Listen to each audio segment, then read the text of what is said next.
Welcome along, explorer. It is time to search the solar system.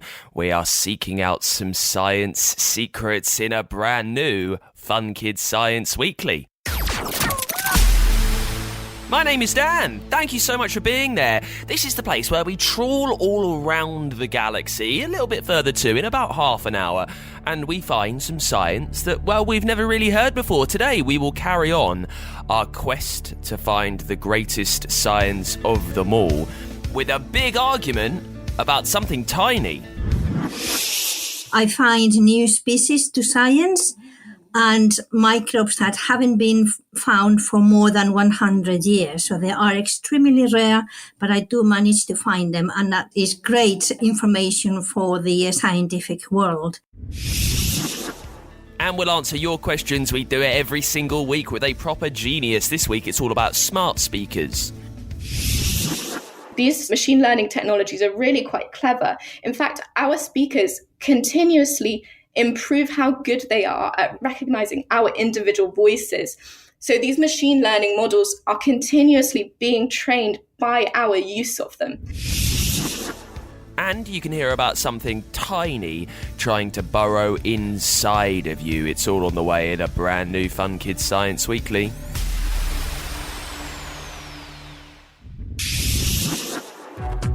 Let's kick things off with your science in the news. Normally, a place should see a total solar eclipse once every 375 years. There's one part of America, though, they're about to get their second one in just 7 years. Total solar eclipse is when the moon blocks out the sun completely. It's quite rare because the path of the Earth in its orbit around the sun, the part of the moon in its orbit around the Earth, and the spin of the Earth have to be completely right. It normally never happens. It's so precise. But it's happening for the second time in 7 years in part of America. Scientists expect the sky to go pitch black for just over 4 minutes. Also, a fossil that is 270 million years old has been named Kermit gratis, after Kermit the Frog. It helps experts understand where amphibians like frogs came from. It looks a lot like Kermit, so they've named it after him, which makes sense. But if you know anything about Kermit in movies, he's very shy, isn't he? I wonder how embarrassed he will be having a fossil named in his honour. In our final story this week, glass found in a prehistoric settlement was probably made in Iran. That's what scientists say. The glass was found in beads over in Must Farm, a place that's been nicknamed Britain's Pompeii. It's over 3,000 years old. It's almost 3,000 miles away from Iran. Let's find out more. Chris Wakefield is an archaeologist who works with Must Farm. Chris, thank you for being there.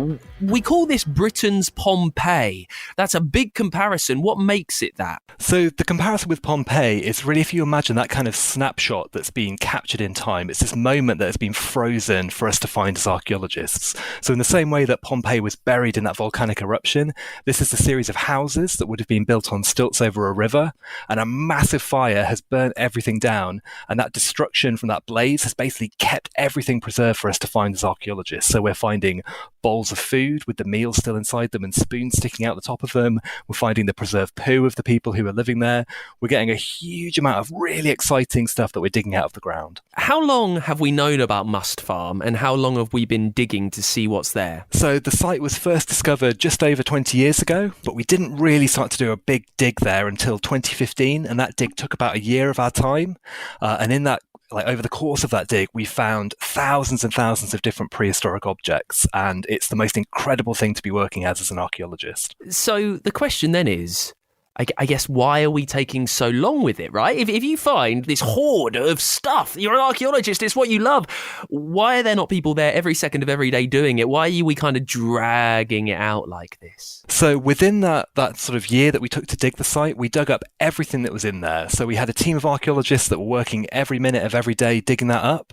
But the reason we're talking about it now is that it takes a lot of time to do all of the scientific research to understand exactly what the things that we're finding are, how old they are, and for the case of those bowls of food, actually doing lots and lots of scientific techniques to find out what exactly the meals were, the recipes that the people were eating in the Bronze Age. So we hear about this glass that's been found. It's been found in beads in Must Farm. And we know it's from Iran. What's helped us pair and link those? So if you imagine when glass is made, it's made of lots and lots of different materials that kind of make up that object. So we can do really, really cool scientific techniques that work out exactly the different proportions of all of the different elements inside that. And by looking at kind of different examples of beads that have been found and studied in different parts of the world, we're able to work out that the ones that were found at Must Farm would probably have been made around 4,500 kilometers away. Wow, over in Iran. So international travel back then was not like it is now. You can just hop on a plane and fly to the Middle East. How have they found themselves here, do we think? So if you imagine, again, this is sort of technologies that we don't have the ways to travel that we do today. So those beads were probably traded lots and lots of times to make their way from that place in the Middle East all the way over to the fens in eastern England. But what's really interesting is you would have thought that that process might have taken a really long time for those beads to travel. But actually, the beads aren't that different in date to the houses that we're finding. So it must have actually happened quite quickly for those beads to make their way over there. So Must Farm is a site that's over 3,000 years old. What have we learned about how people lived back then? What would the settlement have looked like? How far away would it have been from other big settlements nearby? What did they do every day? So the site's almost 3,000 years old. It's not over 3,000 years. It's nearly quite. So it's about from 850 BC.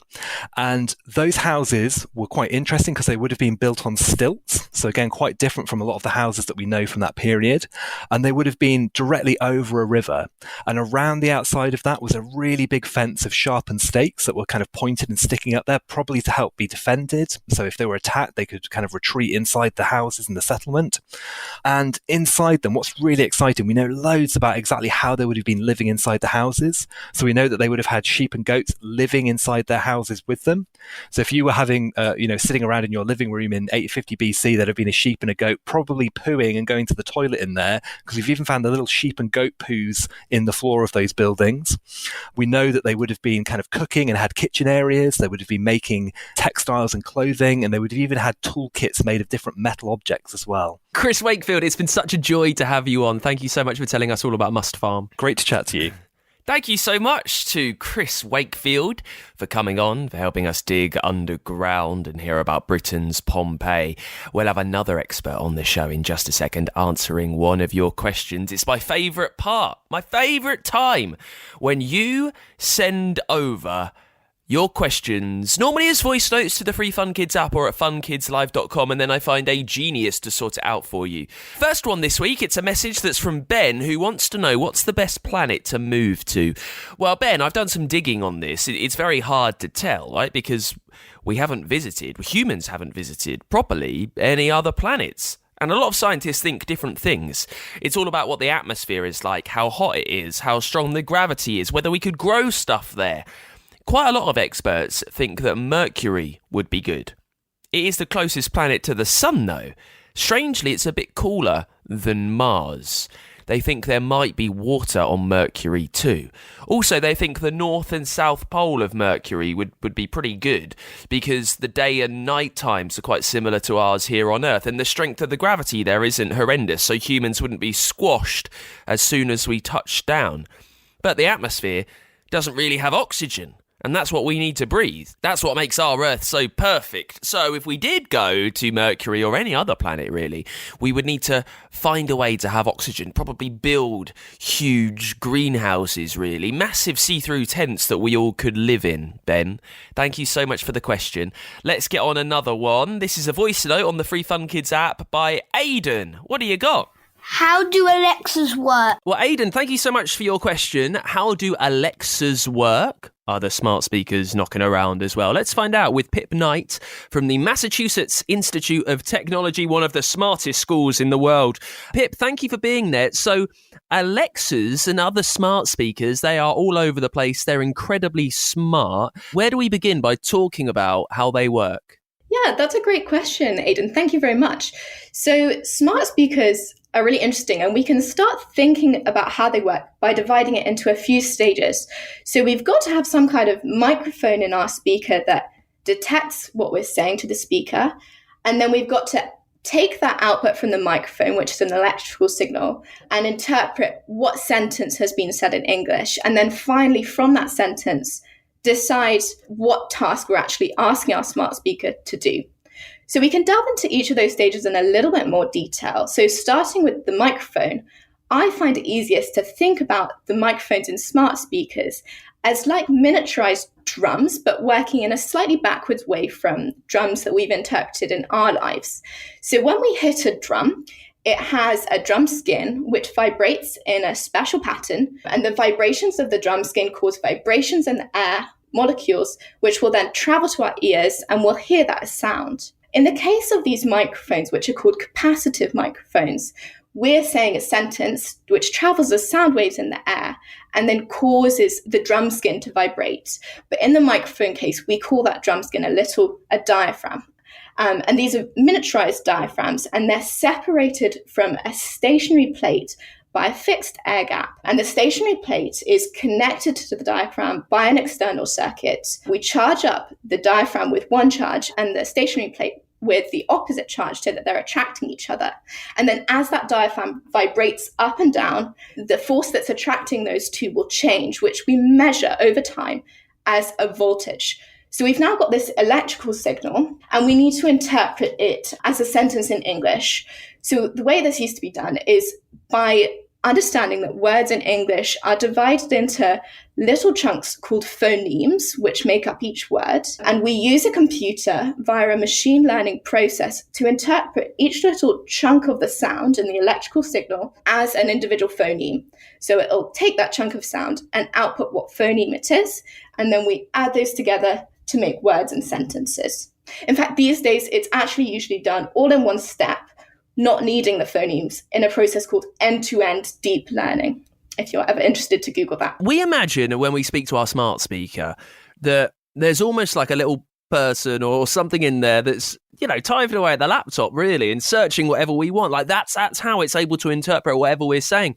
But you're saying that in the early days, it was understanding each part of our word separately and just making electrical signals from it. Well, exactly. In the early days, it really was quite mechanical. So the very first voice recognition technology was only trained to interpret numbers. So it was called Audrey, and it was just trained to be able to recognize the digits 1 to 9. So that was really interesting. But these days, these machine learning technologies are really quite clever. In fact, our speakers continuously improve how good they are at recognizing our individual voices.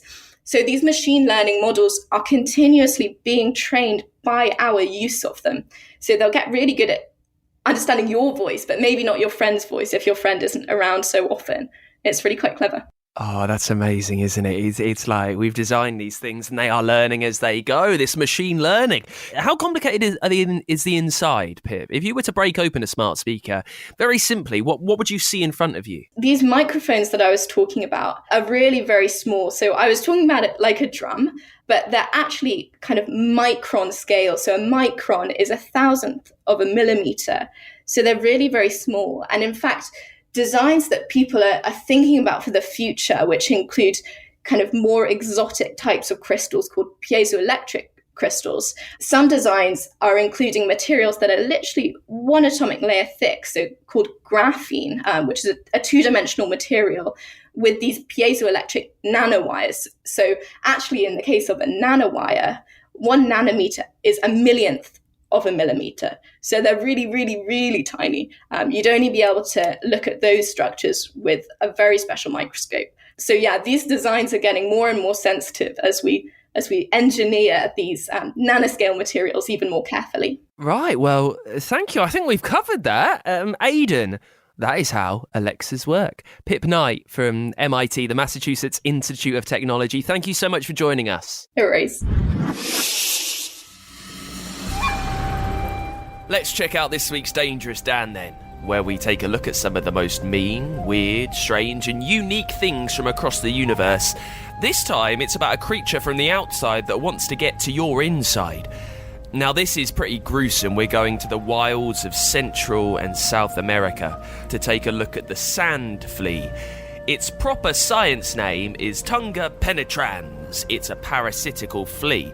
And parasites, they live off other creatures, right? They let you do the hard work, they sap your energy and your blood. Normally it lives just underground, in the sand, at a perfect spot. It's about 3 centimetres below because it's not too hot there, but it's not low enough that there isn't a lot of oxygen. So they normally live there. That's where their babies, their larvae, can grow. But when they come out, if it gets near you, it can bite, it can burrow right inside of you. It loves to get through thinner skin, like around your feet, so near your toenails. Rubbish if you want to walk on the sand in barefoot. And when it's inside you, it feeds on your blood. It starts to grow eggs. These can get big, they can pus, they can ooze. They can cause a brutal infection in you. And these infections can cause severe damage to your skin and your muscles around your legs and your feet. And then they break free. They try and burrow their larva babies in the sand, and then it starts all over again and all over again. And that is why the sand flea, this strange, gross, parasitical beast, goes straight onto our Dangerous Dan list. It's the Fun Kids Science Weekly, time to check in with our Battle of the Sciences.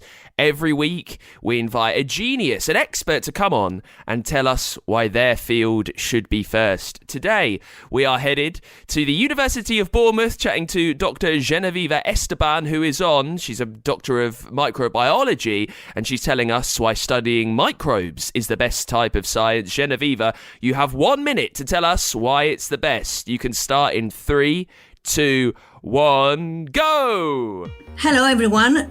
So I think my research is the best because I get to see the invisible world.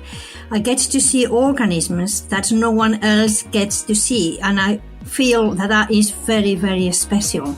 I find new species to science and microbes that haven't been found for more than 100 years. So they are extremely rare, but I do manage to find them, and that is great information for the scientific world. The other very important thing about microorganisms is that they are the oldest life forms on Earth, and evolution on Earth wouldn't have happened if it wasn't for the microorganisms. So they are really, really crucial for the planet. They are also responsible for the functioning of the natural world. The oceans, lakes, rivers, soils, you name it, they all depend on the microscopic life that lives within them. Genevieve! That is your minute done. So much. Thank you for doing that. There's so much that I need to ask you about. Microbes, tiny organisms. You said that you discover ones that are 100 years old that we didn't know of before. Where are we finding them? How do you know where to look for these microbes? Well, I try to find in habitats or ecosystems that are very rare in the sense that no one is going to look at them. So they are usually places that are very smelly, for example, because there is no oxygen in them. So there is a lot of decomposition going on. There's a lot of bacteria there. If you think, for example, in the sediment of some lakes, then I go and sample there with a special bottle, and then I find these organisms after looking down the microscope for many, many, many hours. And then I find them, and then I take photos, and some of them are new species, so I have to do the whole description, morphological description, explaining what they look like. And then I do the DNA as well. And then I get it published. So it's really fascinating world. And all these organisms are just one cell. They have one cell only. So if we think of our body, for example, we have maybe 3 trillion cells. These organisms is just one, and they have to find food. They need to reproduce as well. And these microorganisms that I study are not bacteria, so they are bigger than bacteria. And they actually eat bacteria, so they are very good for the environment because they clean the water out of bacteria. So, if they're one cell, these are tiny, how do you know that one microbe is completely different from another when you're looking at them through the microscope? What's telling you that these things are different and strange and unique? So what we do, we look at particular features on the cell. So many of these organisms that I investigate have a proper mouth. So we look at using special coloring techniques. We can look at the structure of the mouth. And then that is one of the features that we use for identifying the different species. That's one of them. The other feature that we also look at, so because these organisms have to swim in the environment, for that they use tiny little hairs that they have. So they have like many rows of cilia of these hairs to swim in the environment. So we need to count how many of those rows of cilia they have and how many, the amount of cilia of these little hairs that they have. So we look at, different anatomical features, if you like, and then we say, this looks as though this hasn't been observed before. We need to go through all the scientific literature as well. So it is very time consuming. But also because I've been looking at these microorganisms for a long time now, then I have really very good idea whether it's new or not.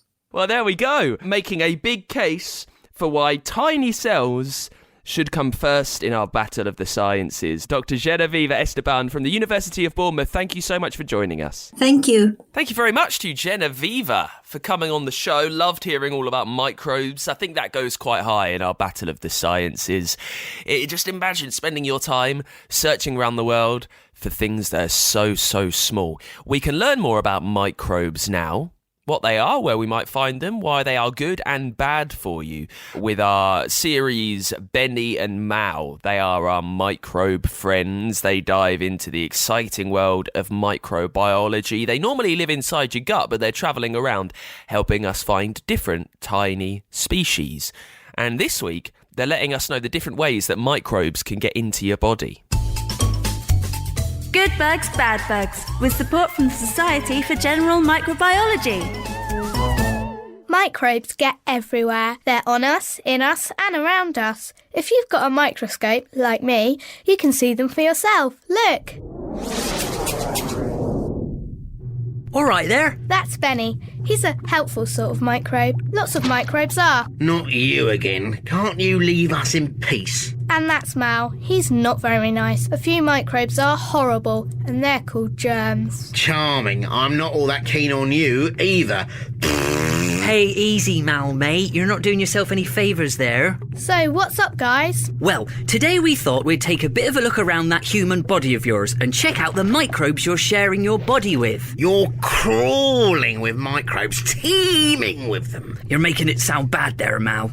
Think of it more like a superhero shield or, a lovely city of different types of bacteria all going about their business, just all over your body, especially the warm and wet bits. Including in your belly button. Oh, I love it when you get a good bit of fluff in there. On a normal grown-up skin, you could find 1 trillion bacteria of over 1,000 different types and a handful of fungi too, including yeasts. And that grown-up wouldn't be all like, get these microbes off me, would he, Mal? He... Or she. Or she, good point, Mal.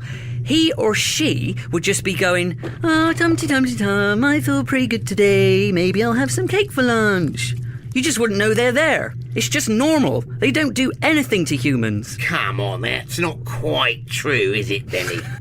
Not quite. Yeah, you've got me there. Can't lie. Some actually do human beings a favour, totally without being asked. Some microbes will fight off other invading microbes that could be harmful. Those pesky germs. Thoughtful. I didn't mean that. I was talking about those harmful ones. That's true, but can't stress this enough. They're a tiny minority. Less than 5% of microbes and just 1% of bacteria are harmful. We call those ones germs. Sorry, mate, but you're a germ, Mal. Guilty as charged. Ha! There might not be many of us germs compared to all the helpful microbes, but like most bacteria, we're always looking for a way inside the human body. It's a great place for us to be, warm and wet, perfect for making copies of ourselves. Difference is that when we start making copies, you might start feeling sick. Go on then, spill the beans on how it's done. From the top, the first way inside is... through the nose, straight up the hooter. You can breathe the germs in, and when you pick your nose, any germs on your finger are going to get a super speedy shortcut inside. Way! And I love it when that happens. Next way in...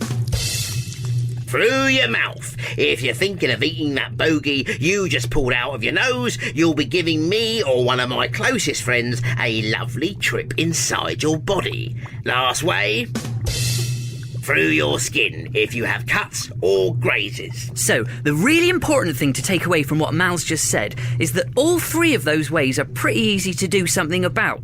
Don't pick your nose, that's one, isn't it? Don't eat bogies, obviously, that's just nasty.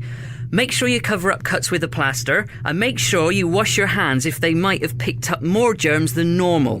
Don't know why you're telling them all that. They'll be washing helpful microbes like you away too. Yeah, but I see the bigger picture, don't I?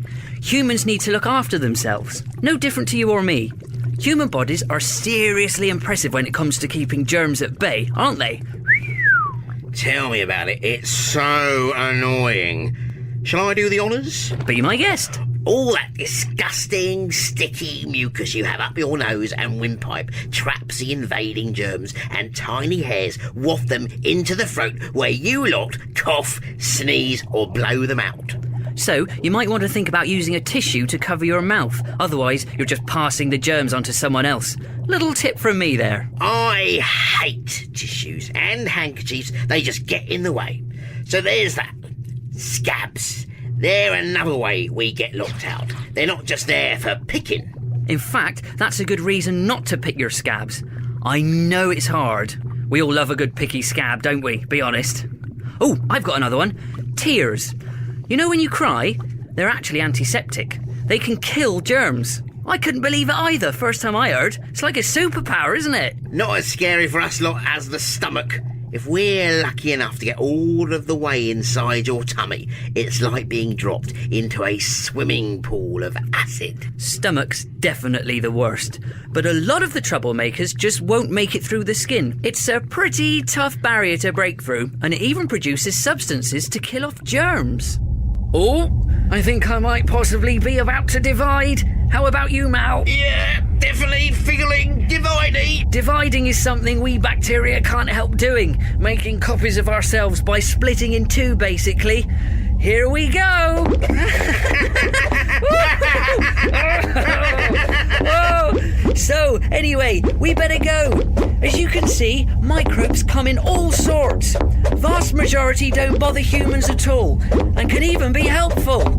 I hope Mal and I have been, helpful microbes for you today. You definitely have. Thanks, Benny and Mal. See you next time. Follow the adventures of Benny and Mal on funkidslive.com/bugs. Good Bug, Bad Bug. Produced with support from the Society for General Microbiology. And that is it for this week's Fun Kids Science Weekly. Thank you so much for listening. If you have anything sciencey that you want answered on the show next week, we get a genius on every time for you. A proper expert in the field answering your question. Make sure you leave it as a voice note for me on the free Fun Kids app or at funkidslive.com.